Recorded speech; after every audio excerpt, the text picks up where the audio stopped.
Ironman athlete Chris Nikic and his father, Nik Nikic, and Dan Grieb, his coach. How you doing, guys? Great. Great. Thank you. Well, thanks for coming on board with me here today to talk about this young man's great and inspiring athletic feat. Why don't we just start out with some questions about Ironmans, because I've never done an Ironman. I've barely run a 5K, but it seems like Ironman athletes would be top athletes, and the races are inherently hard. Talk about that. Like, how do you train? How do you prepare for such a big thing? Tell them how you train for Ironman. So I trained for about like maybe a year. Yeah. And then How many hours a day? I train mostly about 6 to 8. 6 to 8 hours, 3 to 8 hours a day. Okay. Yep.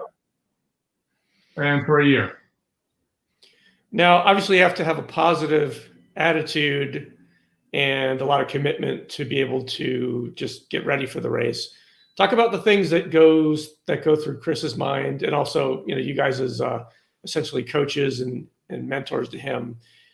What's the conversation like, in his head as an athlete, and also between you all preparing for the big event? So there's two. One is during training. The other is during the event itself. During training, it's about making it fun. So the entire conversation is about the journey, the fun, the camaraderie, the inclusion. A lot of wonderful people train with him and make it fun for him. Mm-hmm. So he enjoys the process. And then they go out to eat with him. You go to your favorite places to eat. Where do they take you? Waffle House. Waffle House. So it's always a routine at Waffle House or P.F. Chang's. And then during the race day, when it gets really tough, it's also just like during training, but during race, it's a mental game that he plays. And so there's two components to the mental game. One is his dream, and the other is what we call fake pain. And so at every moment, we're always reminding him and asking him to tell us his dreams so that he doesn't lose focus on what's important. So why don't you tell the man what your dreams are and why you did Ironman? So I should live independent, and it's a basic concept. And I should get my own house, and then get my own car, and then sparkling hot blonde. So Like my mom. like his mom, he wants a nice life like his daddy has, a beautiful home, a nice car, and a smoking hot blonde from Minnesota. And so that keeps him focused. And then the obstacle to all that is what's called fake pain. And that is the pain you experience in the moment when you're riding 100 miles and what hurts? The butt hurts. And then that's when he has to learn how to fight with that fake pain. And so there's always a battle going on in his mind between the pain and the dreams. And he has to make a decision like he did at the race. So when you were battling fake pain against your dream, tell the man what you were thinking, what you did, how you handled the battle. I was thinking, how can a child can do this? And then the swim to get Yeah. And the bike. rough time with the bike. Why did you have a rough time on the bike? Tell him. Look up at him. Don't look down. One of the classes, one is the bike crash where he hurt himself. With the ant pile. And then he stepped in an ant pile, and before you realized it, he had fire ants biting him everywhere. Oh, great. Well, it sounds like you have to go through a lot, and more than I ever thought to complete an Ironman, but you did it. So how did it feel the last, let's say, couple miles of the race when you knew you were gonna complete it, and how did it feel afterwards? I feel much better. I got back on, kept on. Yeah. And then what happened? Maybe you talk about, Dan, the hardest part, mile 12, mile 13.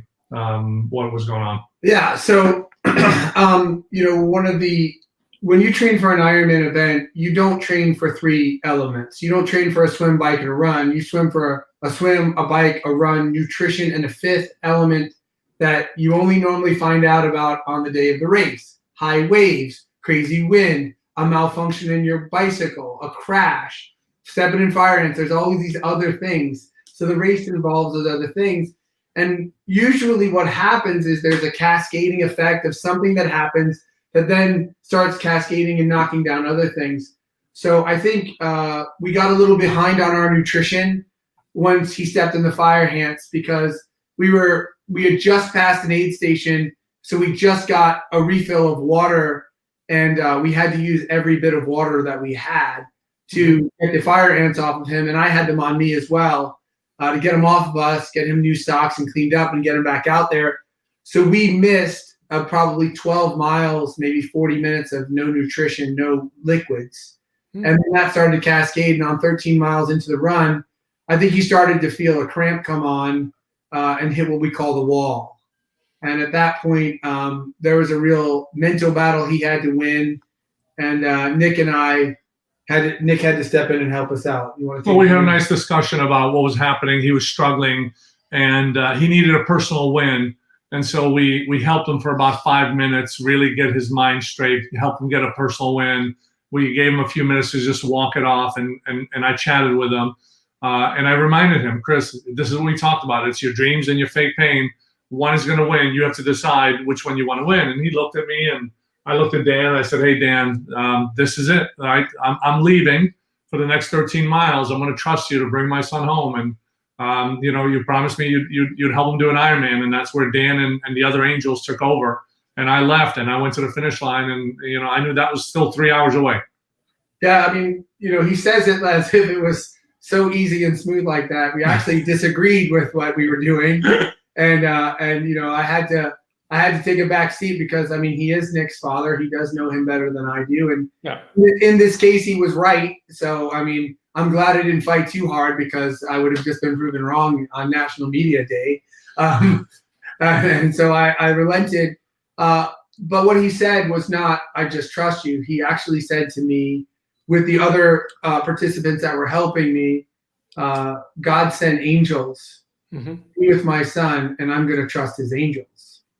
So basically what he did is he just said, Dan, I'm going to trust that you won't take my son to the breaking point, but you will take him to the extent of human exertion and not break my son.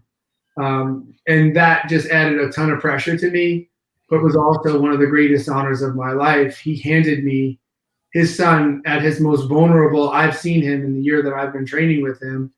And I could see it in Nick's eyes that he had concerns, I had concerns, and Chris had concerns.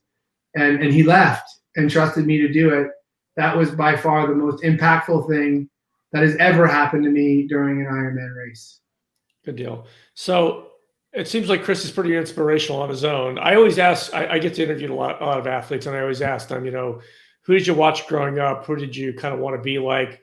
I'm not sure if it's a really valid question, but are there any athletes or even just people that Chris knows or looks up to, obviously besides the two of you guys, that maybe at least in the beginning sort of informed his decision to want to become an Ironman and to do it? Do you have any athletes that you admire? Yeah. Who? So I look up to parents, and they're saying that the tire has been dismounted. They've been at home, been isolated, and they'll be able to exercise. And I'm telling them, look, you gotta go and push it every day.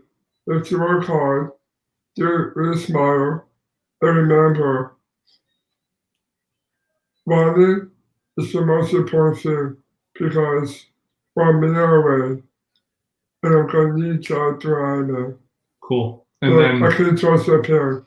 And so tell them, actually, you do have one athlete you really like. Yeah. His name is Luca.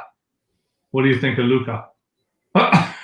badass. Badass. Triple double. Triple doubles. You know what else is crazy? My hero in the ultra marathon space is a guy by the name of David Goggins. You know who that is? I know the name, but so I don't know a ton about him though. He wrote the book Living with a SEAL. He's a former Navy SEAL. He's well known.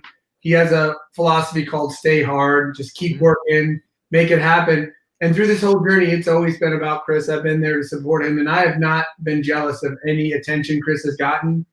And now I'm officially jealous because today at 4 o'clock, we're talking to David Goggins. He's calling Chris. So it's he's talking to my hero, and I'm definitely eavesdropping on that conversation. And I might try to slip in it's Dan Grieb in the background and see if Chris will do some inclusion for me.